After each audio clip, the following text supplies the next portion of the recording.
Hello viewers, in this video we are going to look at the most exciting visualization of plots, which is the 3D plot. Subscribe to my channel to get alerts on new videos from my channel. So in my earlier videos I had explained to you the method to create stem plot and scatter plot. Now we are going to give a 3D view to these plots. In general, to create a 3D plot we need 3 axes X, Y and Z.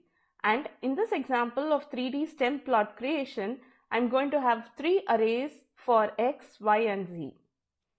In the subplot method, we are going to add a projection as 3D, which is going to tell Matplotlib that it is a 3D plot. What is this parameter, which is subplot_kw? So this is going to contain a dictionary with keywords that will be passed to the add_subplot method to create a subplot. And this add_subplot method takes care of adding a new axis to the figure. Since we are going to create a 3D stem plot, we are going to pass the values of X, Y and Z to the stem method. Upon execution of this code, this is how the 3D stem plot looks like.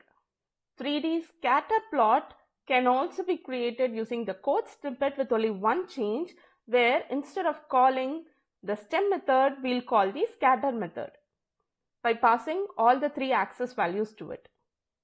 And the 3D scatter plot will get generated. Hope this video helped you get started with the 3D plots.